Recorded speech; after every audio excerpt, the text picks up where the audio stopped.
Hola, mis queridos intérpretes, hermanos, amigos. Digo intérpretes porque vamos a estudiar hermenéutica bíblica y, como hemos dicho, cada uno de nosotros somos intérpretes de la palabra de Dios. Y estamos aprendiendo a ser buenos intérpretes, a ver todas las reglas bíblicas que nos lleven a esa enseñanza. Porque la interpretación de la Biblia no es privada, no es que cada uno vea lo que le parece, que cada uno entienda lo que quiere. Y como os habréis dado cuenta, porque llevamos ya bastantes clases sobre hermenéutica bíblica, no es simplemente 2 o 3 consejos. La hermenéutica bíblica no es solamente esa oración que dice un texto fuera de su contexto es un pretexto. Esa es una de las grandes leyes de la hermenéutica, pero la hermenéutica bíblica es mucho más que eso. Hay muchas reglas que tenemos que tener en cuenta. A veces por naturaleza, muchas ya las aplicamos sin haber estudiado hermenéutica, pero sin duda es bueno conocer cada una de esas reglas para saber si estamos interpretando correctamente o no, y no dejarnos llevar solamente por nuestro sentido común o nuestro criterio personal o lo que nos han dicho. Entonces, ahí vamos a avanzar un poquito más en esta tarde. Estábamos viendo un punto que hemos llamado géneros literarios, y en los géneros literarios la semana pasada comenzamos a ver los modismos hebreos. Dijimos que hay 4 modismos hebreos que son los más comunes y los que más aparecen en la escritura, y estuvimos viendo ya los 2 primeros de esos modismos. El para siempre, cuando la Biblia habla para siempre, si es literal, se está refiriendo a algo eterno, a algo que no tendrá fin, pero cuando hablamos de un modismo hebreo, el para siempre significa el resto de tu vida terrenal, aquí en la tierra. Y también vimos el modismo sobre hijo de, porque ese sí que puede causar bastante confusión en la Biblia, porque es muy normal para un hebreo, para la raza hebrea, dentro del contexto bíblico, hablar de hijos de, refiriéndose a los hijos directamente, o a los nietos, o a los bisnietos, o a los tataranietos, e incluso más. Porque Cristo era no sé cuántos he dicho, ya me perdí, de David. Y también dice hijo de David. Entonces eso sí que puede crear confusión, porque a veces dices hijo de fulanito y te dice ahí el nombre, y en otros versículos te aparece la misma persona y dice hijo de, y te da otro nombre. Y dices, pero ¿cuántos padres tenía este? Entonces cuando investigas cómo resolver este modismo, investigando, leyendo bien la genealogía, viendo el orden de los antepasados, entonces te das cuenta que el padre era este, hijo de es el que dijo aquí, y el otro que también dice hijo de, este es el abuelo, ahora lo entiendo. Entonces hay que tener en cuenta estos modismos. Hoy vamos a ver otro modismo más. Recuerda, en total, dentro de los géneros literarios, modismos hebreos, estamos viendo los 4 modismos más comunes en las escrituras. Hemos visto estos 2 la semana pasada. Hoy vamos a ver uno muy importante que ha causado y causa a veces malas interpretaciones, y eso lleva a algunos a problemas a la hora de querer aplicar algunos textos o entenderlos. Incluso puede crear confusión y perturbación en algunos textos que alguien los lee y no los entiende. Hoy vamos a ver este nuevo modismo, ahora lo vamos a decir, pero antes vamos a hacer una oración para pedir al Señor su dirección. Vamos a orar. Señor, muchas gracias. Aquí estamos un día más en tu presencia, preparados para poder estudiar tu palabra. Gracias porque ante todo sabemos que tú estás con nosotros. Todo lo que hacemos en tu nombre, buscando tu honra, buscando la verdad de tu palabra, todo lo que hacemos estando en obediencia a lo que tú nos has pedido, sin duda tiene todo tu respaldo. Por eso sabemos que ahora estamos en tus manos, porque estamos haciendo lo que tú nos has mandado.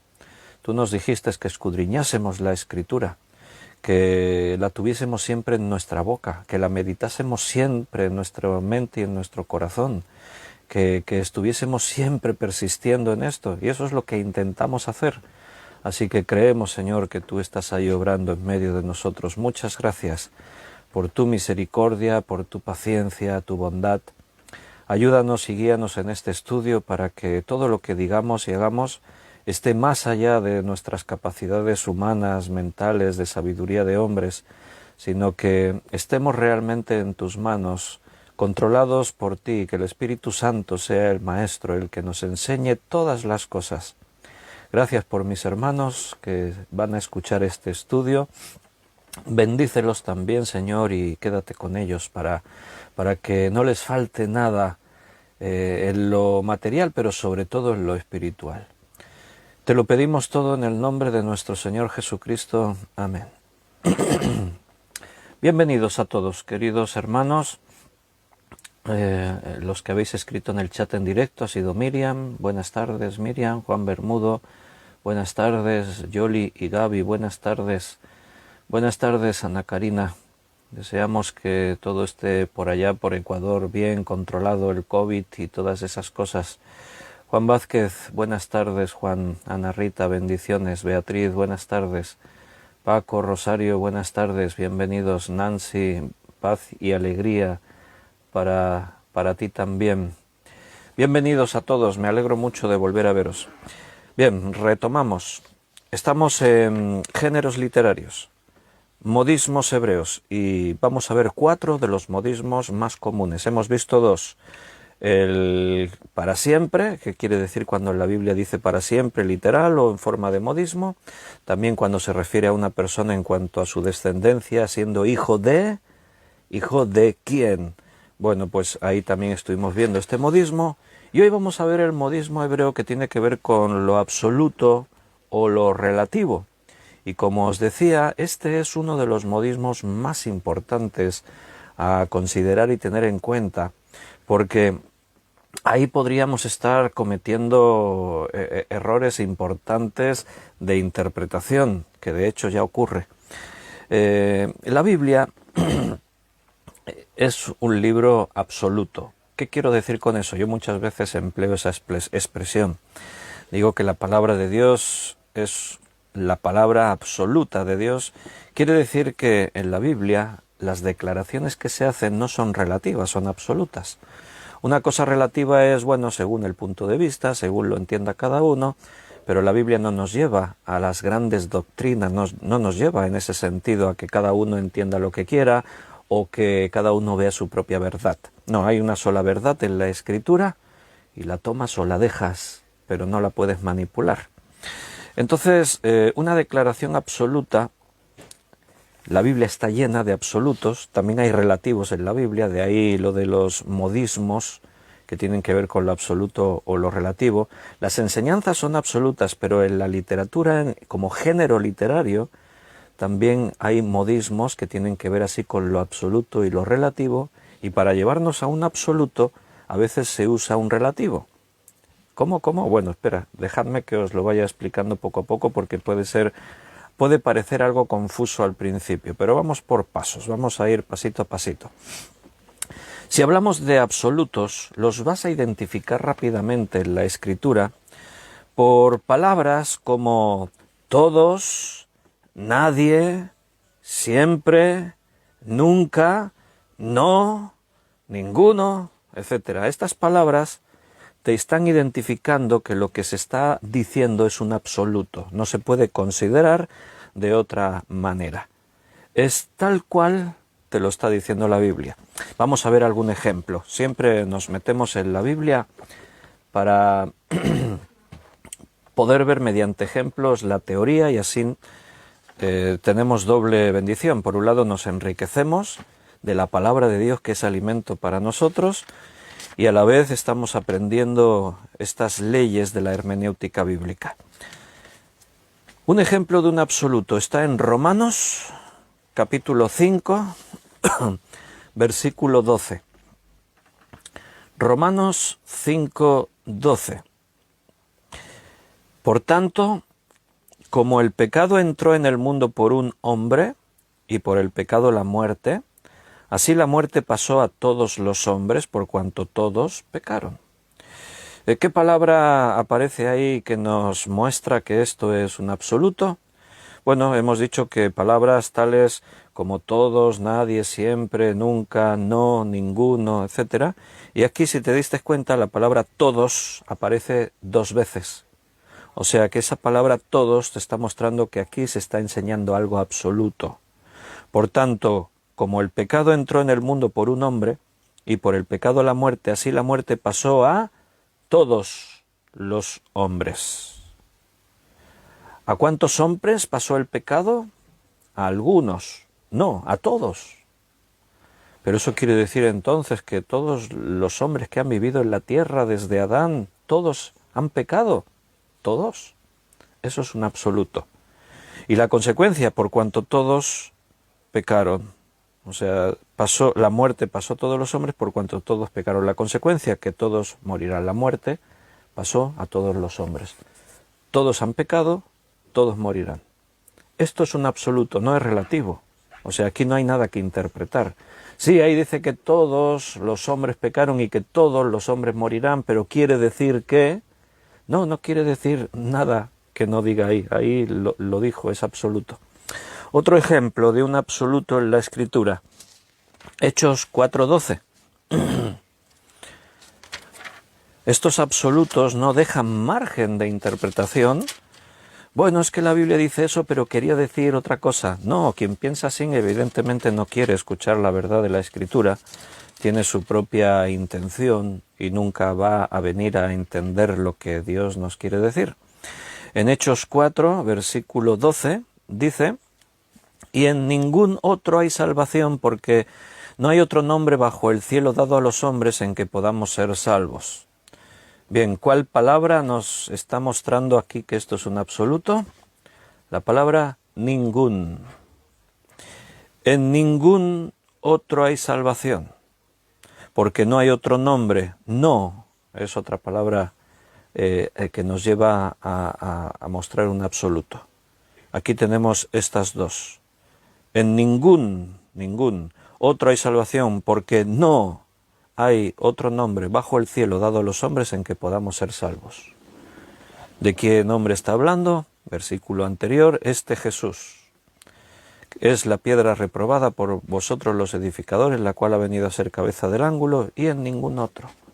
Esto es un absoluto, no es relativo, aunque algunos lo hacen relativo. Bueno, sí, dice que en ningún otro hay salvación, que no hay otro nombre bajo el cielo, pero es que también no. El ningún y el no te cierran la puerta a cualquier otra cosa. No puedes llegar a alcanzar la salvación de otra manera si no es a través de Jesucristo. Bueno, pero es que en mi religión también me han enseñado que María es mediadora entre Dios y los hombres. Pues te lo habrá dicho tu religión, pero la Biblia nos muestra que esto es un absoluto. No hay otro nombre y no hay otra persona en quien podamos llegar a Dios, a ser salvos. Me sorprende a veces que hay pastores que hacen de absolutos bíblicos, los hacen relativos. Me acuerdo de un vídeo que vi hace ya tiempo, pero seguro que está por ahí por YouTube todavía, en el que un pastor muy conocido de una de las iglesias más grandes en los Estados Unidos está siendo entrevistado en una cadena de estas de mucha audiencia. Es uno de estos programas de máxima audiencia donde se abordan múltiples temas. El presentador es una persona muy reconocida, etcétera, etcétera, un periodista muy reconocido.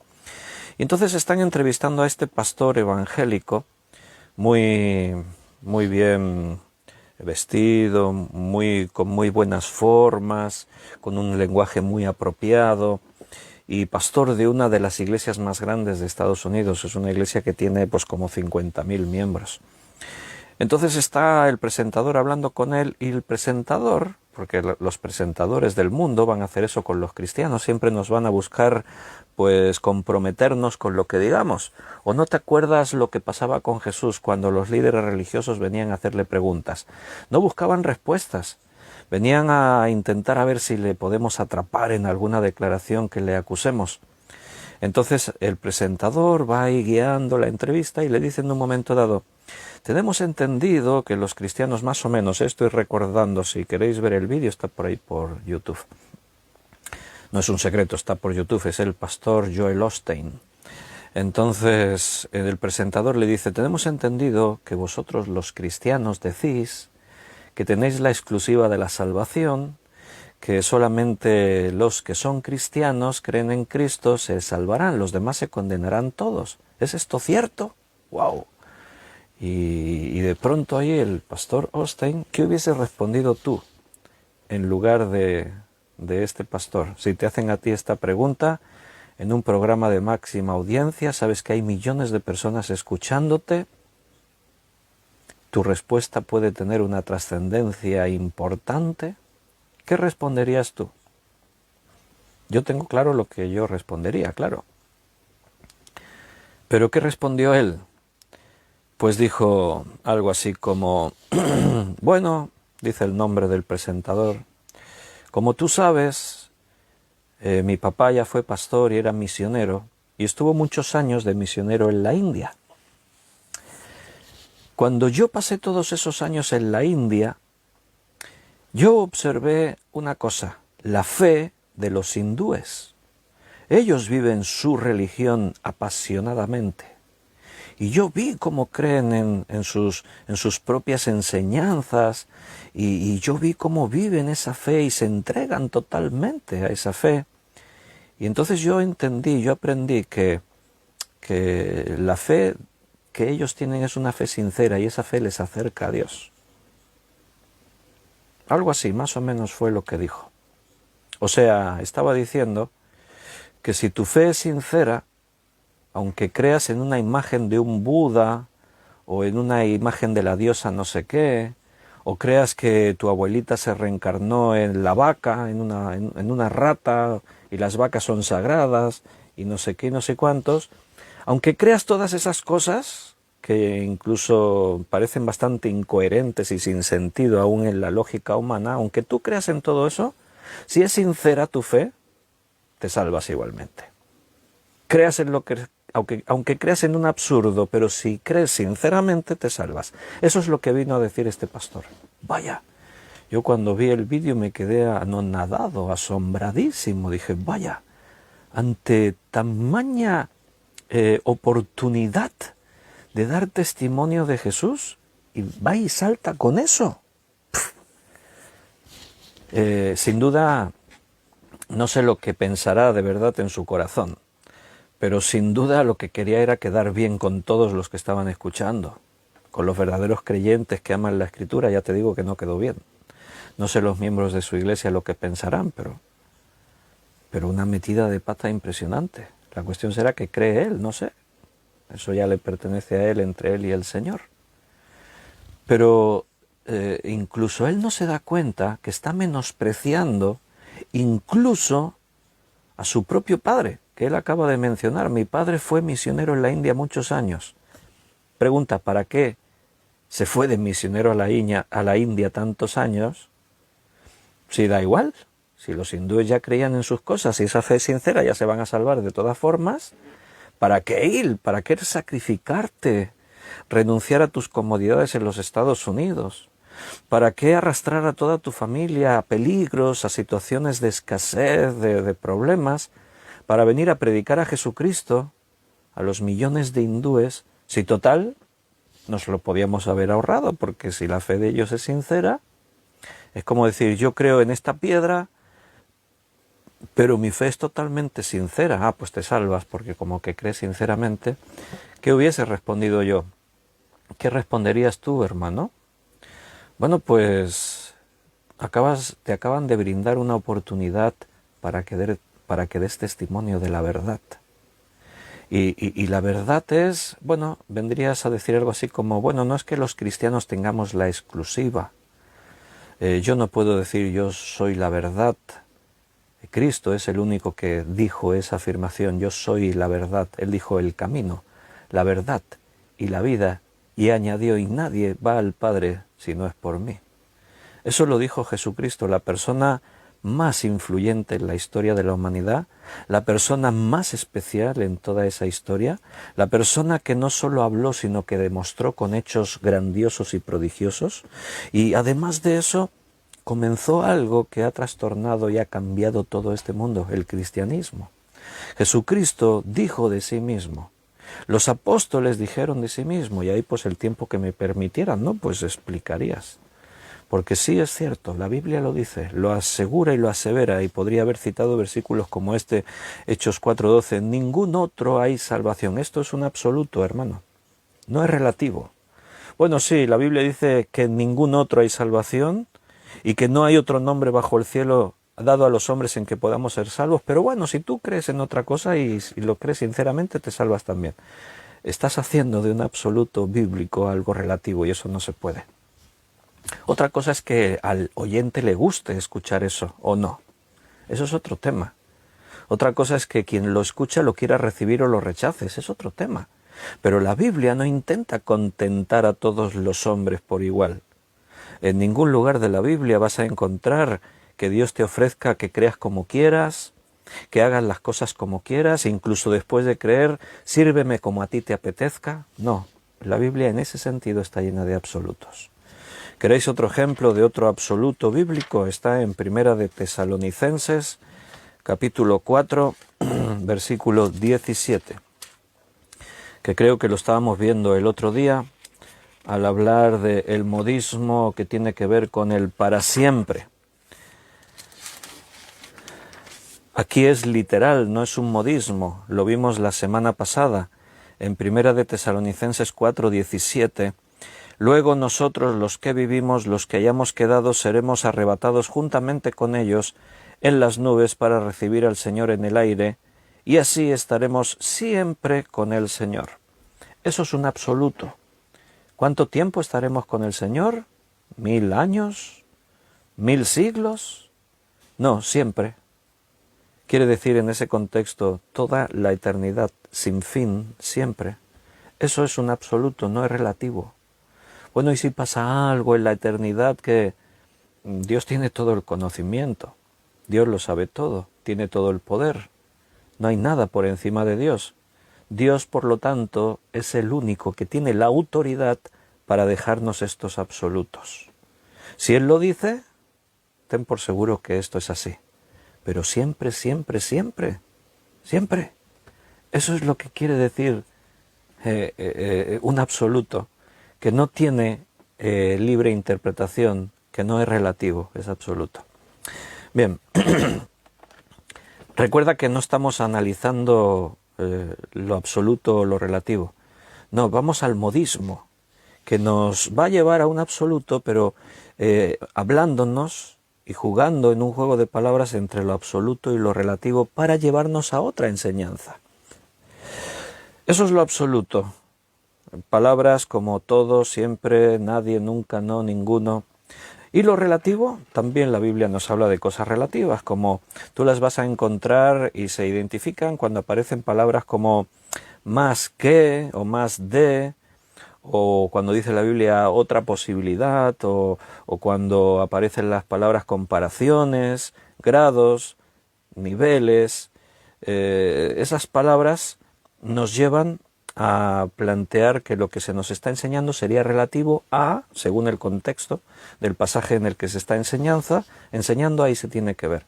Una declaración relativa solo tiene sentido cuando se hace una comparación con otra cosa. Normalmente nunca, jamás vas a encontrar relativos en la doctrina bíblica, en las enseñanzas de la Biblia. Las enseñanzas y las doctrinas bíblicas son absolutas. Lo relativo normalmente en la Biblia se aplica cuando se hacen comparaciones, ¿vale? Entonces, vamos al tema. Cuando el autor bíblico emplea el modismo de lo absoluto o lo relativo, está queriendo decir algo de una forma absoluta o algo que no admite ninguna excepción, pero lo quiere mostrar a sus lectores usando palabras de forma relativa. Bueno, dirás, ay, ahora no lo acabo de entender. Es un poco lioso explicándolo, pero lo vais a entender perfectamente cuando vayamos viendo los ejemplos. El autor, cuando nos quiere llevar a un absoluto, pero utiliza relativos para ello, lo que busca es un contraste entre lo absoluto y lo relativo para que lleguemos al final a la enseñanza que nos quiere dar. Como he dicho antes, este es uno de los modismos hebreos que puede crear más confusión a la hora de interpretar algunos textos. ¿Por qué hace esto? ¿Cuál es el propósito del autor al querernos llevar a un absoluto tomando ese camino? Bueno, el propósito es llevar al lector a una posición extrema y totalmente equivocada, en la cual uno puede caer, y nos quiere llevar desde ahí a una posición verdadera, equilibrada, bíblica, y para ello lo que hace el autor es eso, o sea, nos manda a realizar un acto que se encuentra en el polo totalmente opuesto y para llevarnos a la verdad que nos quiere mostrar. Entender este modismo de forma literal llevaría al intérprete a una interpretación absurda que a la vez contradeciría la enseñanza de otros textos bíblicos. Por eso una forma de identificar bien un modismo hebreo de lo absoluto y lo relativo es que probablemente leerás algo que a simple vista parece absurdo. ¿Cómo Dios me puede mandar esto? No tiene sentido, porque en otro sitio manda lo contrario. Entonces, esta es la señal de advertencia de que posiblemente estás ante un modismo hebreo de lo absoluto y lo relativo, y ahí es donde tienes que poner tu atención, tu mayor atención. Vamos a ver ejemplos porque esa es la manera de entender este modismo y a la vez pues de que seamos bendecidos al meternos en la palabra de Dios. ¿Tienes tu Biblia preparada?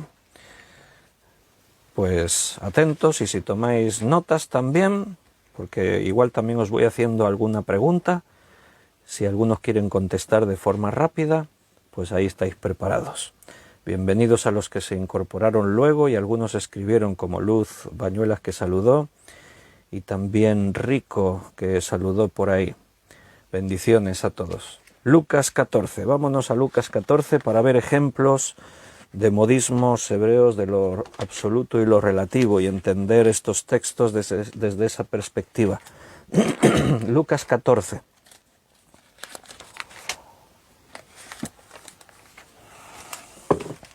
Vamos a leer el versículo 12, 13.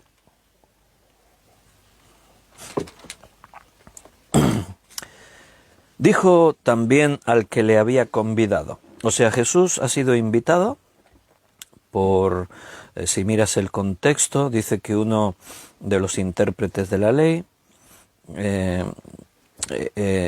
bueno, no, mejor el que lo invitó era un fariseo, allí también había un intérprete de la ley, pero un fariseo lo invitó, lo dice en el versículo 1, aconteció que un día de reposo, que habiendo entrado para comer en casa de un gobernante que era fariseo, es invitado a comer a la casa de un hombre importante, y entonces Jesús le dice estas palabras, las del versículo 12. Cuando hagas comida o cena, no llames a tus amigos, ni a tus hermanos, ni a tus parientes, ni a vecinos ricos. ¿Cómo? ¿Qué está enseñando Jesús? ¿Qué está diciendo? Nota que esto suena como un absoluto, ¿verdad? O sea, aquí está utilizando palabras que nos muestran un absoluto. No, por ejemplo, aquí la palabra no siempre es un absoluto. Cuando hagas comida, no llames a tus amigos, ni, otra palabra absoluto, a tus hermanos, ni a tus parientes, ni a tus vecinos ricos. Vaya, ahora resulta que en la Biblia hay un mandamiento que dice que no podemos invitar a comer a los amigos, a los familiares, a los vecinos. ¿Verdad que suena absurdo? Absurdo para quien conoce el contexto de toda la Biblia, las enseñanzas bíblicas. Por eso os decía, la mejor forma de identificar este modismo hebreo de lo absoluto y lo relativo es cuando te encuentras con un texto que de pronto te suena absurdo, te suena sin sentido. ¿Cómo puede ser que Jesús mande eso? Bueno, ya sabes, por lo tanto, que tienes que prestar ahí una atención, ver el contexto. ¿Qué quiere decir Jesús con eso? ¿Realmente esa es la enseñanza o será un modismo que me quiere llevar a otra enseñanza? ¿Será que Jesús está haciendo nos lleva al polo opuesto de algo para mostrarnos el qué? Seguimos leyendo. No llames ni a tus amigos, ni a tus hermanos, ni a tus parientes, ni a los vecinos ricos, no sea que ellos, a su vez, te vuelvan a convidar y serás recompensado. Mas cuando hagas banquete, llama a los pobres, los mancos, los cojos y los ciegos, y serás bienaventurado, porque ellos no te pueden recompensar, pero te será recompensado en la resurrección de los muertos. Bien, entonces, no sé, ¿qué pensáis? Ahora que hemos leído los 3 versículos, aún podríamos ver más contexto, pero ¿entendéis vosotros que en este versículo Jesús está prohibiendo que invitemos a amigos, familiares, hermanos a cenar o a comer? ¿Quién entiende eso? Que levante la mano. Si queréis hacer algún comentario, alguien dice, sí, yo lo entiendo así, por eso yo nunca invito a nadie a comer a casa. Ah, bueno, puede ser que alguien lea ese versículo, ¿no? Y lo interprete de esa forma y por eso no invita a nadie, no lo sé. ¿Qué pensáis? ¿Qué quiere decir? Bueno, evidentemente ahí hay una enseñanza. Lo que quiere decir Jesús es que no solamente a estos, porque esto es lo fácil, eso es lo que quería decir Jesús. Los que son amigos, los que son familiares, incluso menciona vecinos ricos, usa la partícula esta, ricos. Claro, eso es fácil de invitarles. Hay buen ambiente, nos conocemos, vendrán bien vestidos. Sabes que ellos no tienen esas necesidades, no son pobres, no son lisiados. Entonces, estás haciendo algo fácil dentro de las posibilidades de cualquiera. Cualquiera haría eso. No necesitas ser cristiano para hacer eso. En el mundo la gente también lo hace. Entonces, ¿qué mérito tienes como cristiano el hacer eso? Ninguno. Todos lo hacen. Lo que quiere hacer Jesús es que no solamente hagas esto. No dice que no lo hagas, aunque hay ahí un absoluto. Y el absoluto está literal, ¿eh? No llames a tus amigos, ni a tus hermanos, ni a tus parientes. Por eso estamos ante un modismo hebraico. Porque el modismo no lo tomamos literal, sino que busca una intención, nos quiere enseñar algo. Y la forma del autor de abrirnos bien los ojos, porque no sería lo mismo decir, mira, como cristianos deberíamos invitar a las personas necesitadas a que vengan a comer a tu casa. Eso tiene menos fuerza que si lo haces usando el modismo, porque aquí se te abren los ojos y al poner el tema en ese contraste tan extremo, de decir, no invites a tus familiares, a tus amigos, a los ricos, invita a los pobres. Lo que quiere decir Jesús, lo que nos quiere enseñar Jesús, es que no solamente a estos, porque eso es lo más fácil.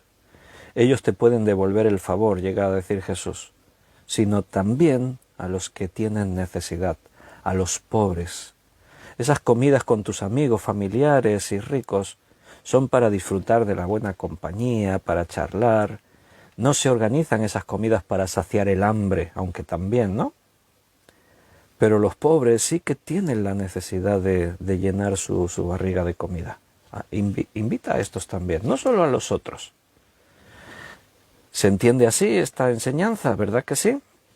Vamos a ver otro ejemplo. Proverbios capítulo 8, versículo 10. Ahí Salomón le está dando una enseñanza a su hijo.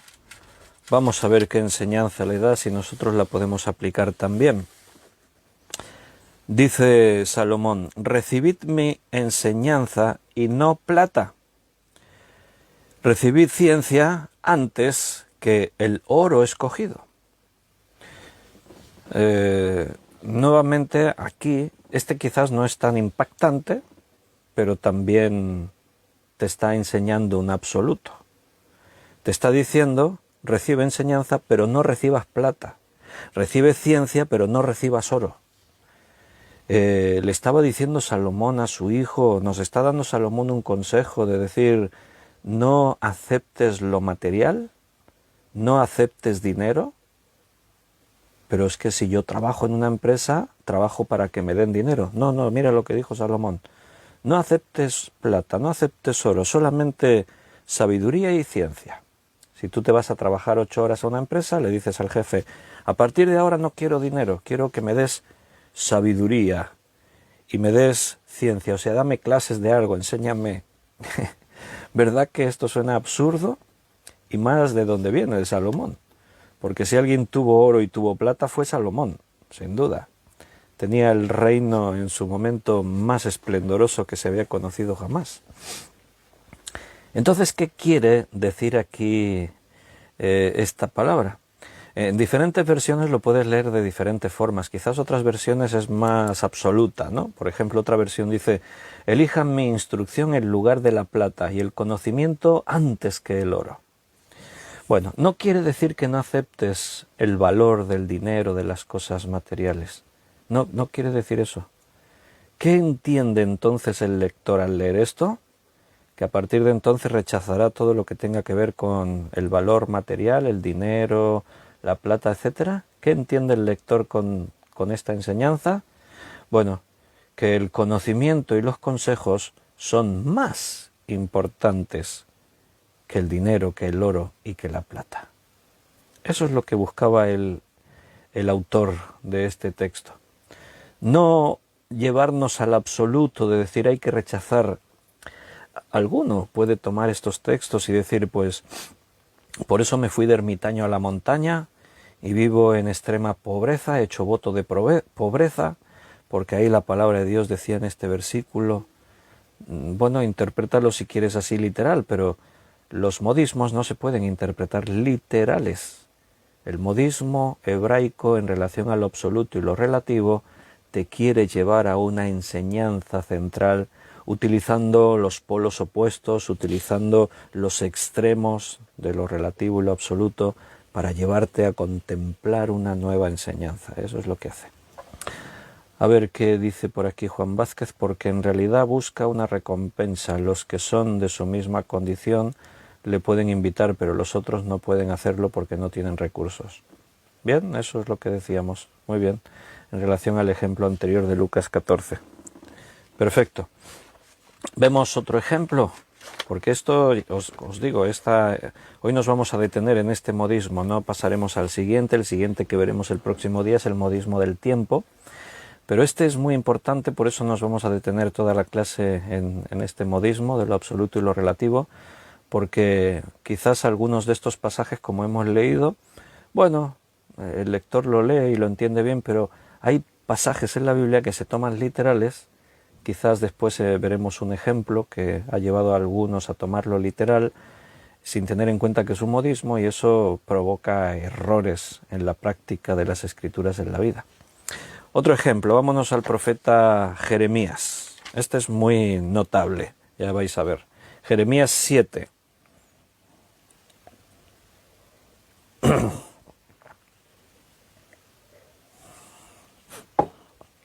En Jeremías 7, el profeta comienza en el versículo 1 diciendo, palabra de Jehová que vino a Jeremías diciendo, ponte a la puerta de la casa de Jehová y proclama allí esta palabra y di, oíd palabra de Jehová todo Judá, los que entráis por estas puertas para adorar a Jehová. O sea, Dios le habla a Jeremías y le dice, ves a la puerta del templo y dile así a todo el pueblo de Judá, todos los que vengan al templo a adorar, a ofrecer sacrificios, todos los que vengan allí a los rituales, diles estas palabras. Y ahí todo el pasaje es muy interesante, pero voy a ir hasta el versículo 22 y 23. Vamos a leer el versículo 22, Jeremías 7, 22. Entre las cosas que Dios le dice a Jeremías, dile al pueblo esto, dile a los que vienen al templo, diles estas palabras, les dice así: porque no hablé yo con vuestros padres, ni nada les mandé acerca de holocaustos y de víctimas el día que los saqué de la tierra de Egipto. Nos detenemos ahí. ¿Lo has leído bien? A ver qué entiendes por lo que hemos leído. Aquí parece un absoluto esto, porque dice Dios, no hablé, dice, yo no les he dicho a vuestros padres nada, ni les he mandado nada acerca de holocaustos y de víctimas. Uy, y el que conoce un poco la Biblia de pronto dice, ¿cómo? A ver, déjame que piense un poco en esto. Dios le dice a Jeremías que le diga, ahí está viniendo toda la gente al templo. Y Dios le dice a Jeremías que le diga a la gente, a ver, Dios dice que Él no les había dicho nada a vuestros padres acerca de holocaustos ni de sacrificios, de víctimas. Y de pronto uno levanta la mano por allí y dice, Jeremías, a ver, perdóname, pero no entiendo, porque en Éxodo, capítulo 29, por poner un ejemplo de los cientos que hay, en Éxodo 29, versículo 18, Éxodo 29, versículo 18, dice, y quemarás todo el carnero sobre el altar. Es holocausto de olor grato para Jehová, es ofrenda quemada a Jehová. Versículo, podemos seguir todo el texto, pero voy saltando. Versículo 25. Después lo tomarás en sus manos y lo harás arder en el altar sobre el holocausto, el olor grato delante de Jehová. Es ofrenda encendida a Jehová. Salto otro poquito más, me voy al versículo 42. Esto será el holocausto continuo por vuestras generaciones a la puerta del tabernáculo de reunión delante de Jehová, en el cual me reuniré con vosotros para hablaros allí. O sea, holocaustos, sacrificios. ¿Dónde lo haremos? En la puerta del tabernáculo o del templo ahora, cuando ya está construido. ¿Y cuánto tiempo lo haremos? De continuo, por todas vuestras generaciones. Vaya. Pues si ahora Jeremías está diciendo, Dios ha dicho, otra vez estoy ahí en Jeremías 7, 22, porque dice Dios, yo no hablé con vuestros padres, ni les mandé nada, dice, acerca de holocaustos y de víctimas. Mira, solamente en el libro de Levítico, lo tendríamos que borrar ahora entonces de la Biblia, porque solamente en Levítico, la palabra holocausto, sin contar la palabra sacrificio, víctima, etcétera, solo la palabra holocausto, que ya implica lo que es en sí mismo, aparece más de 60 veces, solo en el libro de Levítico, la palabra solamente holocausto. Entonces, ¿qué quiere decir ahí? Sin duda aquí esto es un absoluto, pero nuevamente me encuentro ante una lectura que parece absurda. ¿Cómo puede ser que diga Dios esto cuando es obvio que esto no es verdad? Bueno, entonces de pronto a mí ya se me enciende la luz de alarma de que posiblemente estoy ante un modismo. Porque dice el versículo 13, mas esto les mandé, diciendo, escuchad mi voz, y seré a vosotros por Dios, y vosotros me seréis por pueblo, y andad en todo camino que os mande, para que os vaya bien. No les mandé de holocaustos y de víctimas. ¿Qué es lo que les mandé? Que oigan mi voz, que me escuchen a mí, que anden por donde yo les mando que anden. Entonces, ¿qué interpretas tú? ¿Qué entiendes tú? Estamos ante un modismo. No podemos tomar literal esa primera parte, yo no les mandé sacrificios y holocaustos. No. Lo que Dios quiere decir es que todos los holocaustos, sacrificios, etcétera, no sirven de nada si su pueblo no le escucha y le obedece.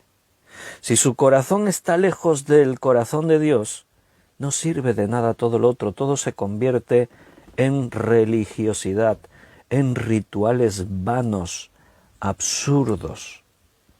Esto a los creyentes, a los cristianos también nos enseña mucho. Ser un verdadero creyente implica una vida consecuente de obediencia, no solo rituales externos. Un creyente podría decir, es que yo ya voy a la iglesia todos los domingos, me siento, canto, si dicen levanta las manos yo las levanto, si dicen tírate al suelo yo me tiro, si dicen ahora vamos a orar yo cierro mis ojos y oro. Sí, ¿y qué? ¿Y cómo vives el resto de la semana? Podría haber un modismo también ahí en el Nuevo Testamento, que dijese, yo nunca os he dicho que os reunáis en mi nombre y levantáis los brazos al cantar, sino lo que yo os he dicho es que viváis en santidad y os llenéis de mi palabra y la obedezcáis. Eso sería otro modismo. No está ese así literal como yo te he dicho, pero sería, parafraseando lo mismo que estamos viendo aquí en el Antiguo Testamento, llevarlo al Nuevo Testamento. De este tipo de modismos vas a encontrar muchos. Vas a encontrar sobre aquel que dice Dios, yo no quiero la circuncisión de vuestra carne. Ese es otro modismo igual que este. ¿Cómo que no? Diría un judío. ¿Cómo que no? Fue Dios quien le mandó a Abraham diciendo, y circuncidarás la carne de tu prepucio. Lo dijo Dios. ¿Cómo es que ahora Dios dice, yo no quiero la circuncisión de vuestra carne? ¿Qué dice a continuación? Sino la circuncisión de vuestro corazón. Ah, espérate. Ese contraste es el que nos lleva a la verdad. Ese es el modismo hebraico de lo relativo y lo absoluto. Lo absoluto y lo relativo. Llevarnos a los dos polos totalmente opuestos para mostrarnos la verdad absoluta de la enseñanza a la que nos quiere llevar el pasaje. Dios sí quería la circuncisión de la carne, Dios sí quería los holocaustos por lo que significaban. Pero si tú conviertes tu relación con Dios en esos rituales, sin más significado, sin más obediencia, todo eso no sirve de nada. Esto puede parecer algo chocante a algunos. Si yo digo, mira, si ir a la iglesia el domingo para ti es un ritual, si el decir unas palabras o cantar unas canciones para ti simplemente es una costumbre, no te sirve de nada. Algunos dirán, hombre, dicho así eso es muy fuerte, ¿no? Es bueno ir a la iglesia y cantar canciones y orar y estar allí saludando a los hermanos. Sí, no digo que no sea bueno. Digo que no tiene sentido ni significado si no vives realmente la verdadera fe. Porque eso mismo de ir a una reunión, de participar en las actividades, tomar un lenguaje cristiano, evangélico, etcétera, etcétera, también lo hacen en otras religiones. Y si no tienen a Cristo, como antes hemos dicho, no tienen la vida. Da igual lo que hagan. El cristiano es igual, da igual lo que haga. Si no tiene a Cristo como su Salvador personal, no sirve de nada todo lo demás que está haciendo. Y me temo, realmente me temo, y lo digo con conocimiento de causa y en mayúsculas, me temo que hay muchos en las iglesias que están en esa posición. Están haciendo sus holocaustos, están haciendo sus sacrificios. ¿Qué es lo que hacían los fariseos? Cuando Jesús vino y les habló, sepulcros por fuera blanquitos, tan lindos, por dentro llenos de porquería, de podredumbre que apesta. Uno puede estar ahí como los fariseos. Oraban para que todos les oyeran. Interesante que dice oraban consigo mismos. Pues yo a veces escucho a creyentes que dicen, pero yo ya oro y le digo al Señor, y cuando oro yo ya estoy tranquilo y yo ya sé que Dios me lleva por el camino. Pero ¿estás orando con Dios o estás orando contigo mismo? ¿Cómo es orar con Dios? Orar con Dios es orar sobre la Escritura. Y también ofrecían sus sacrificios los fariseos. Y también daban las ofrendas, cosas que algunos no hacen ahora. Pero los fariseos daban ofrendas, oraban en público, llevaban vidas exteriores impecables Y Jesús dice, todo eso que hacéis no os sirve de nada, absolutamente de nada, porque lo hacían para que los vieran los hombres, porque lo hacían por simples rituales, lo hacían porque es lo que tenemos que hacer y punto. Una enseñanza que nos lleva a esto en el Nuevo Testamento es la enseñanza del amor, que Pablo, por ejemplo, cuenta en 1 Corintios 13. Si hago todas estas cosas y no tengo amor, de nada me sirve, dice allí. Por eso toda la ley y los profetas se resumen en 2 mandamientos. Amarás al Señor tu Dios por sobre todas las cosas y al prójimo como a ti mismo. Todo lo demás, si no hay amor, como dice allí Pablo, puedo dar mi vida, mi cuerpo para ser quemado. Puedo hablar la lengua de los ángeles. Puedo hacer cosas maravillosas y hasta milagros y señales y prodigios. Pero si no tengo amor, soy como metal que resuena o címbalo que retiñe. Tú tocas una campana y ¿qué? Ya está. ¡Pling! Hay cristianos que son así, como campanas. ¿Y qué? ¿Algo más? Nada. Resuena, pero es un metal frío, sin alma, sin vida. La campana no tiene amor hacia nadie. La vida de muchos cristianos es así, llena de solemnidad, de apariencia. Hay que poner caras así de santidad, de entendidos, de trascendencia. Hay que tener un lenguaje evangélico. Gloria a Dios, aleluya hermano, oh, bendito seas. Pero la verdadera fe se experimenta en el profundo conocimiento y obediencia de las Escrituras, la Biblia, la palabra de Dios. Dios nos dejó su palabra para que andemos conforme a todo lo que está escrito. Otro ejemplo, 1 de Pedro, capítulo 3. Este os va a gustar, este modismo, sobre todo a las hermanas. 1 de Pedro 3, versículo 3. 1 de Pedro 3, 3.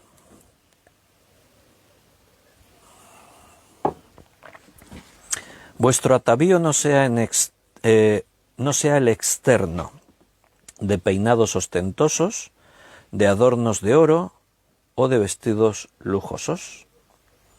Os lo he dicho, digo, a las hermanas le va a gustar este modismo de lo relativo y lo absoluto. Alguna hermana dice, menos mal, ya con lo que yo me gastaba en la peluquería, y ahora pues ya dice ahí un versículo que no hace falta que me peine así de esa manera y que me ponga las joyas de oro, ni el anillo de casados que es de oro, ni vestidos lujosos.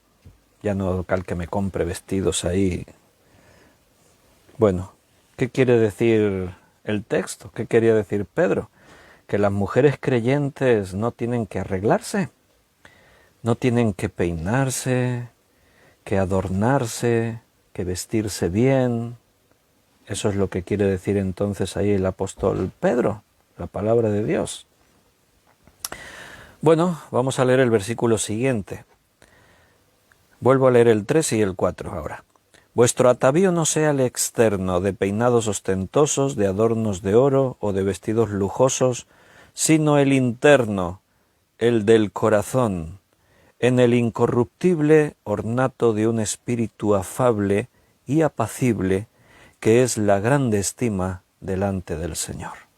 Bien, ¿te das cuenta? Vuelve a ver los puntos opuestos para querer llevarnos a una enseñanza central que es el absoluto en realidad. El absoluto no es lo opuesto, los contras, sino a dónde me quiere llevar en esta enseñanza el pasaje. Esto va dirigido a aquellas mujeres cuyos intereses y su afán principal es embellecer su aspecto exterior, sin prestar ninguna atención al estado interior, al estado de su alma. Y para llevarlas a una posición equilibrada, lo que hace Pedro se va al otro extremo. Y les dice, no tenéis que peinaros, no tenéis que adornaros con oro ni con vestidos lujosos. Lo que tenéis que buscar es el atavío interno, el del corazón, el del alma. Y dice, en el incorruptible ornato, o sea, en un adorno incorruptible de un espíritu afable, apacible, que es de grande estima delante de Dios. ¿Se entiende aquí el modismo entonces? Lo que Dios no quiere decir es que las hermanas cristianas no se arreglen, no quiere decir eso. Lo que quiere decir es que la belleza interior es más importante que la exterior, eso es lo que quiere decir. ¿Qué pasa a veces? Mira, esto se da en muchísimos casos. Chico conoce chica, chica conoce chico, en las dos direcciones, ¿no? Pero ¿por qué el mandamiento va dirigido a las hermanas? Bueno, será por la forma de ser de unas y de otros. Quizás, y sobre todo en los tiempos de Pedro, quizás si Pedro escribe en este tiempo hubiese también mencionado algo los hombres, pero en ese tiempo los hombres eran más hombres. ¿Qué me pongo hoy? A ver, esto y esto mismo, venga, ya está. Y ahí sale la esposa. Pero, ¿qué te has puesto? Pues esta camisa que estaba ahí en la silla y ese pantalón. Pero no, hombre, ¿cómo vas a ir así a la boda de tu hermano? Si esa camisa está sucia y arrugada y es la que te pones todos los días. Por eso el texto va dirigido más a las mujeres, en este contexto histórico. Porque los hombres les da más igual de lo que me pongo y lo que no me pongo, que no está bien, ¿eh? El hombre también se tiene que cuidar exteriormente. Pero la enseñanza aquí es el que solo se preocupa de lo exterior. Por eso digo que en este tiempo, igual Pedro también le escribe a los hombres, porque en este tiempo sí que está de moda el hombre metrosexual, el hombre que cuida su apariencia, la publicidad, todo nos lleva a eso.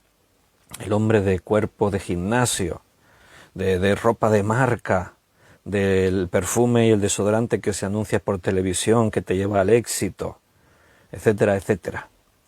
Bueno, pues en este momento histórico nos encontramos en ese punto, culto al cuerpo. ¿Qué es lo más importante? Lo exterior. Por eso, muchos casos que os decía antes, ¿qué ocurre? Chico conoce chica, chica conoce chico, y el conocer se entiende cuando se ven. Están allí en un ambiente, amigos, una fiesta, y se miran, ¡oh! Y el chico ve una chica guapísima, peinado impecable, maquillada guapísima, la ropa todo atractiva, o al revés, ve al chico bien peinado, todo bien cuidado, su aspecto impecable, su ropa toda ceñida para que se vea la musculatura del gimnasio, todo wow, impecable. Y se acerca el uno al otro, la pareja ideal. Él, 1,80 m, rubio, ojos azules, cuerpo de gimnasio, ella igual, medidas perfectas. ¿Cómo son las medidas perfectas? 90, 60, 90, y la otra pierna igual. Perfectos los dos, medidas perfectas. Y es broma, lo que decía. Y están hechos el uno para el otro, empiezan una relación. La relación dura 1 mes y 4 días y se rompe la relación. ¿Por qué? Porque todo era exterior. Todo era qué guapo y qué guapa, pero después cuando se conocen, el carácter de uno choca con el del otro. Los intereses son distintos, es todo vanidad, hay menosprecio por cosas básicas, esenciales, no hay un respeto mutuo, no hay el valorar a la otra persona, no existe la fidelidad del uno hacia el otro. ¿De qué les sirvió, pregunto, de qué les sirvió todo lo exterior? Los peinados ostentosos, quiere decir, peinados, bien peinados, quiere decir, ¿no? Los adornos, los buenos vestidos y las buenas medidas, ¿de qué les sirvió todo eso? De nada. Quiere decir que si tu interior no está bien cuidado, lo exterior no sirve de nada. Eso es lo que Pablo quiere decir aquí. Pero os decía que en algunos casos, y hay iglesias, denominaciones o formas dentro del cristianismo, que sobre todo en estos temas de la mujer en la iglesia, muchos modismos de lo relativo y lo absoluto se toman literales. De ahí que hay en muchas denominaciones o formas que las mujeres no usan joyas, no van a la peluquería nunca, no se intentan arreglar y poner, vestirse bien, y no hacen eso porque en sus iglesias se les enseñó. Cubren sus cabezas con un velo, no pueden hablar en la iglesia. Se están utilizando géneros literarios de forma literal como a mí me interesa. Y ese es un problema de interpretación. Me acuerdo una vez discutiendo con un hermano que defendía un texto que hay en una de las cartas de Pablo, que decía Pablo: mando pues que la mujer calle en la congregación, no le permito a la mujer que enseñe al hombre. Y estaba defendiéndolo, pero ahí lo dice, me decía esta persona, pero mira, lo dice ahí. Y yo podía haber entrado en estos debates teológicos de tratar de explicarle lo que son los modismos, los que son las leyes de la hermenéutica, viendo el contexto y tal, pero no teníamos demasiado tiempo y a lo mejor yo no tenía muchas ganas, no sé, pero creo que el Espíritu Santo me guió a tratar de abrirle los ojos de otra forma. Y simplemente le planteé una cosa y le dije, digo, sí, es cierto, eso dice ahí, lo dice así, tal como tú me has dicho, ahí dice, no le permito a la mujer que enseñe a los hombres. Y entonces yo le pregunté, digo, oye, y una cosa, ahora dejando esto un poquito al lado, quería preguntarte algo. ¿Por qué yo te he visto orar en público? ¿Por qué cuando oras no levantas las manos? Y se me queda así mirando sin entender lo que le estaba diciendo, ¿no? Y dice, ¿y eso a qué viene ahora? Digo, no sé. Digo, mira, es que el texto, el versículo que tú me has leído está aquí. Y unos poquitos versículos más arriba, el mismo apóstol Pablo en el mismo pasaje dice, quiero pues que los hombres oren levantando manos santas al cielo. Yo no te he visto que levantes las manos cuando oras. Y se quedó así unos segundos pensando a ver qué me iba a contestar. Y entonces trató de explicarse, no, pero es que eso quiere decir otra cosa. Es que eso es un sentido espiritual, porque quiere decir... Dije, interesante. Aquí tú no lo tomas literal, le tratas de dar un sentido, y en cambio 3 versículos más abajo, sí lo quieres hacer literal el texto. Digo, eso es una forma interesante de interpretar las Escrituras. ¿Entiendes? A veces el problema no es que, es que yo no estudié hermenéutica bíblica y no sabía que existen los modismos hebraicos en lo relativo y lo absoluto. No, pero es que a veces aplicamos la hermenéutica y no hemos estudiado los términos técnicos. Pero por lo general uno ya tendría que darse cuenta de esas cosas, ¿no? Y no irse a esos extremos que de alguna forma te están mostrando de que hay algo que, al irme a este extremo, hay algo aquí que no es natural. Algo me quiere decir, pero aquí lo dice en este pasaje.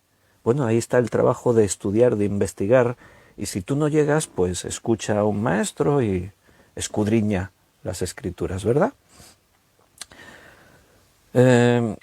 Mira, este modismo de lo extremo y lo absoluto, lo absoluto y lo relativo, se emplea haciendo un énfasis exagerado a fin de conseguir ese valor que se ha perdido por el camino y que necesitas abrir los ojos para recuperarlo. Entonces, cuando la interpretación es literal, pero cuando tú estás leyendo un texto y de pronto te parece absurdo lo que está diciendo, o es algo que te choca, o es algo que tú ves que después los cristianos lo hacen de otra forma, entonces ahí es donde posiblemente te estés encontrando ante este modismo, y es hora de no quedarte solo en la lectura, sino investigar y llegar al fondo. ¿Cómo vamos de tiempo? Mal, vamos a tener que acabar, pero déjame que te muestre uno más que es muy conocido, porque a veces ha salido en algún estudio y eso, y os lo voy a recordar, en Lucas, capítulo 14, versículo 26. Este lo hemos hablado alguna vez, lo que pasa que cuando estamos dando la enseñanza no vamos a decir este es un modismo hebraico y tal, no sé qué, sino que vamos a la enseñanza en sí misma, pero es el tema que estamos viendo hoy. En Lucas 14, versículo 26, dijo Jesús: si alguno viene a mí y no aborrece a su padre y madre, mujer e hijos y hermanos y hermanas y aún también su propia vida, no puede ser mi discípulo. O sea, Jesús está utilizando un absoluto. Tienes, porque dice tienes, que aborrecer a padre, madre, mujer, hijos, hermanos, hermanas y tu propia vida. Si quieres ser mi discípulo, tienes que aborrecer todo eso. Esto es un absoluto, pero es un absoluto que lo lees y te suena absurdo porque tú sabes que en otras partes de la Escritura la enseñanza es totalmente opuesta. Por ejemplo, Mateo 19,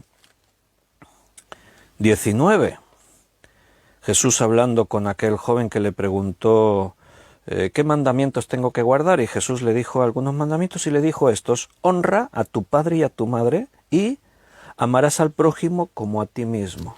Fíjate, solo en un versículo cortito te está diciendo que tienes que amar a tu padre y a tu madre, que tienes que amar al prójimo y que te tienes que amar a ti mismo. Porque el ti mismo está implícito. Y no habla del ego, no, habla del amor natural y sano que tú tienes que tener por ti mismo. Todos nosotros tenemos que amarnos a nosotros mismos de la forma correcta. Si no te amases a ti mismo, te descuidarías, comerías de todo aquello que te hace daño, te perjudica, desgastarías y destrozarías tu cuerpo, no vendrías a buscar las cosas buenas que Dios te da, porque como no tienes amor propio por ti mismo, ¿se entiende, no? El amarse a sí mismo en este sentido sano de la Escritura. Bueno, pues entonces, ¿cómo es que Jesús en un lugar dice ama a tu padre y a tu madre? En otro lugar dice ama a tu esposa, o a las esposas ama a tu esposo. Ama a tu prójimo, ámate a ti mismo. ¿Cómo es que dice eso? Y de pronto en otro lugar dice tienes que aborrecerte, tienes que aborrecer a tus padres, tienes que aborrecer. Estamos ante un modismo hebraico de lo absoluto y lo relativo. ¿Qué quería decir Jesús en este pasaje? Que no puede haber nada por encima de Dios. Dios tiene que ser lo más importante en tu vida. Tus principios, tus criterios, tus relaciones, tu fe, tus actividades tienen que tener la referencia de Dios en tu vida, de Dios y sus enseñanzas, de todo lo que Él es. Si tú pones cualquier otra cosa por encima de eso, entonces no puedes ser discípulo de Jesús. Esa es la enseñanza. No está diciendo que aborrezcas, aunque lo diga ahí literal, pero recuerda, ese es el modismo de lo absoluto y lo relativo. Se trata de hacer el énfasis exagerado en algo para conseguir que abras los ojos ante el valor real de una cosa. Y la Escritura usa mucho este modismo y es peligroso porque muchos toman algunos de estos modismos literales y ahí se cometen los errores después en la práctica. Y cuidado, no puedes tratar de ver modismos de este tipo en todas partes de la Biblia, porque como dijimos al principio, la Biblia está llena de absolutos. Todo lo que son doctrinas, las enseñanzas directas, los mandamientos, todos son absolutos. No es que a partir de ahora, ahora este texto no me interesa aplicarlo, esto es que querrá decir un modismo y lo interpretas como tú quieras. No, para eso están las reglas de interpretación. También está ese peligro de ver este modismo en todas partes y así interpreto las cosas como a mí me parecen. Bueno, cada cual que haga lo que quiera, ¿verdad? Pero si tú eres un verdadero hijo, buscarás la verdad absoluta de la Escritura. Queridos hermanos, lo tenemos que dejar ahí porque ahora en un ratito algunos nos vamos para el seminario, yo tengo que dar clase y por aquí hay algún alumno del seminario que también tiene que venir para allá, para el local que tenemos en calle Candela 19. Así que nos despedimos y mañana, que es sábado, si Dios nos lo permite, nos veremos aquí a las 9 de la noche. intentaremos ser puntuales. A veces por alguna cosa me retraso unos minutos y ya tengo por ahí a gente como Miriam preguntando, ¿se retrasa hoy el estudio? Miriam, es broma. Bueno, está bien, tenemos que ser puntuales. A ver si mañana a las 9 en punto estamos ahí, preparados para estudiar la Biblia. Un fuerte abrazo, bendiciones, os amo con el amor del Señor. Si Dios nos lo permite, nos vemos mañana otra vez. Hasta mañana, si Dios quiere.